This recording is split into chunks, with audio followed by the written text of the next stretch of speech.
This strength reach out, and we'll start building a mindset that doesn't just hope, but leads for adjust your mind for success. Adjusting the mind for success. Adjust your mind for success is not an empty slogan. It's an art like tuning a guitar. Imagine picking up a guitar for the first time and patiently adjusting each string. When the sound is right, your ear remembers it later. Even the slightest off note stands out immediately. The human mind is the same. Once you learn how to think positively, calmly, and proactively, any negative thought that slips in will be detected right away. Not because you're rigid, but because you've tuned your inner self so finely that it recognizes misalignment. More importantly, like a skilled musician who knows how to retune the guitar. After every mistake, you will also learn how to bring your mind back to balance awareness. Alone is not enough. Calm persistence in readjusting is key. Marcus Aurelius once wrote, "Your mind will be like its habitual thoughts, for the soul becomes dyed with the color of its thoughts." If you're not careful, small negative bits will settle onto your mind like thin dust, seemingly harmless, but over time they cloud everything. Vera Wang didn't start out as a famed designer. She once dreamed of becoming a figure skater and spent years training hard. But at 20, her Olympic dream collapsed when she failed to qualify for the national team. The disappointment was so great that she thought she had failed completely, but Vera didn't let that define her. She moved into journalism, becoming a fashion editor at Vogue for nearly 2 decades at age 40. While preparing for her own wedding, she realized the bridal gown market lacked creativity. She decided to start from scratch learning design, opening her first boutique in New York. People doubted her starting that late. Could she succeed? Vera didn't let those questions derail her. She focused on every detail, every design, treating each dress as a statement of elegance and individuality. Today, her name is synonymous with luxury and prestige, proof that failure is just a stepping stone for those who know how to adjust their mindset and keep going. So how do you practice this daily? The answer is not doing everything at once. If you force yourself to become perfect overnight, you'll burn out quickly. Remember, progress comes from simple, small things repeated over time. Maybe today, it's just taking 5 quiet minutes each morning to observe your thoughts, or write down one question for yourself. When feeling lost, am I reacting or am I choosing my response? The key is to keep things simple and manageable. Don't turn mental training into a competition.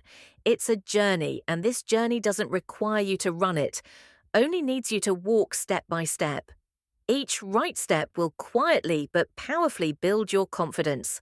A silent declaration that you are in control of your life. And then when your mind becomes used to balance, you'll realize a profound truth. Failure is no longer a frightening enemy. It becomes a friend, a lesson, raw material for self. Forging, how do you turn failure into a companion on the road to success? We'll explore that in the next part, and I promise, once you understand this, you will never look at failure the same way again. 5 make failure yours. Yours. If you can't be your own best friend, no one else can do it for you. You have to be the first to stand by yourself, the first to cheer, the first to forgive, and the first to encourage yourself in every failure. The easiest thing to do is blame yourself, but that's also the quickest road to a dead end. Instead, learn to turn failure into a teacher. Make friends with failure. Remember, if you can't be excited about your own abilities and the inner strength God has given you, why should anyone else believe in you?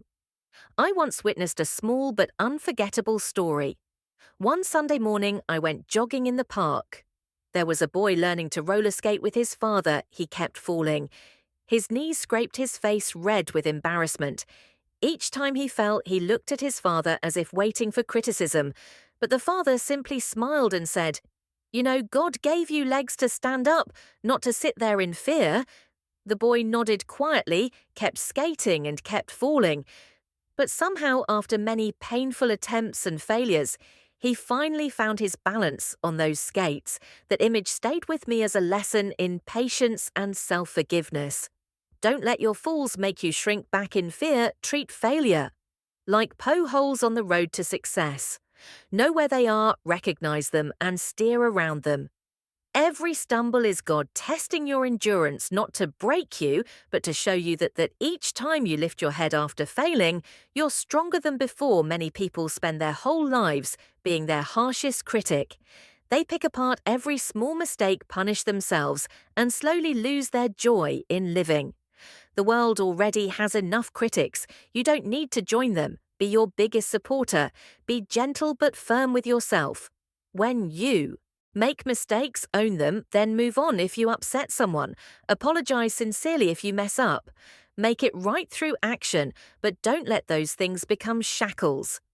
Marcus Aurelius once wrote, "We become what we think about. If your mind is filled with fear of failure, that fear will hold you back. But if you believe failure is just a stepping stone, every scar will become a mark of growth."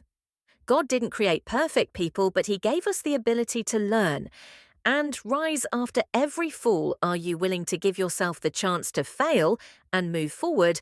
Ask yourself that every morning. Remind yourself today, even if I fail, I will learn something. Life doesn't wait for perfection before allowing success. Life rewards those who dare to fall, dare to make it right, and dare to keep believing in themselves. Don't be timid. Don't worry too much about upsetting others when you're trying your best.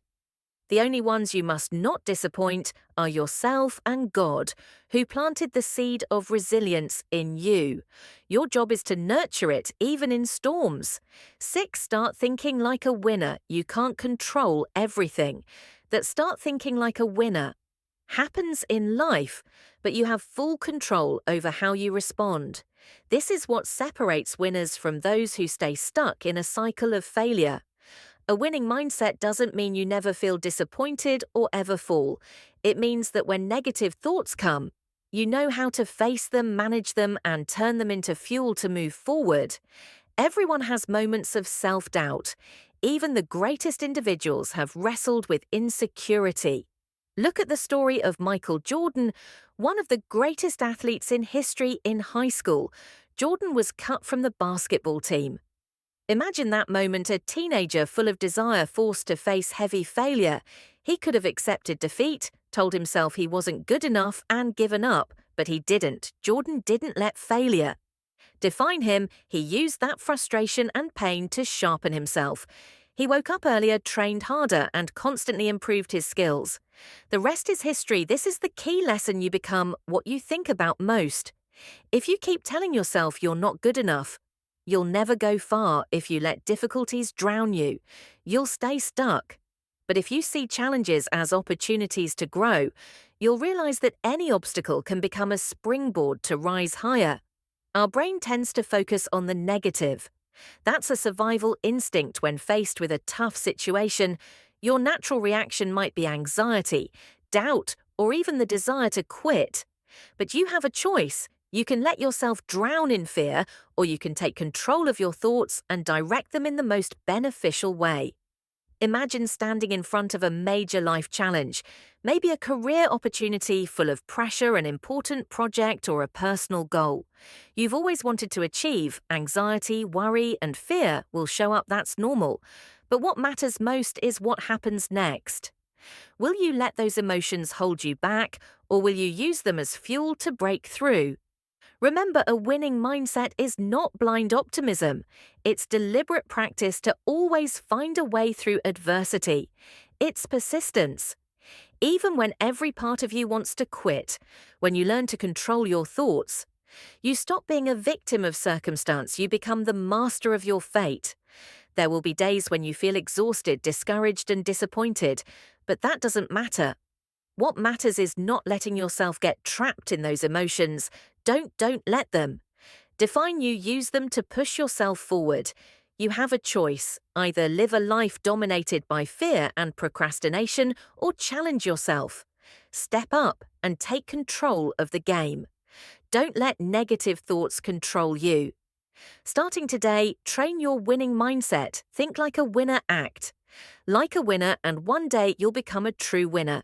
If you found this video helpful, Please leave a comment and share your thoughts. Also, remember to like and subscribe so you won't miss future content on Stoicism and the success mindset. Thanks for watching. 7. Write down the things you are grateful for every. Write down the things you are grateful for every day. If you don't write down the things you're grateful for each day, you'll forget them. I have experienced this and realized that human memory is short and easily dominated by negative emotions. Life is full of good things, but if you don't force yourself to stop and acknowledge them, they'll pass by like the wind, leaving behind only worries, pressure, and dissatisfaction in your mind every day. I spend a few minutes sitting down with my small notebook. I write down even the smallest things. A kind message from an old friend, a hot cup of coffee in the morning, or a peaceful moment of silence after a noisy day. And the strange thing is, if I don't do this, I'll forget those small moments ever happened, not because they weren't important, but because my mind, like all of ours, naturally drifts toward the negative Epictetus. Once said he is a wise man who does not grieve.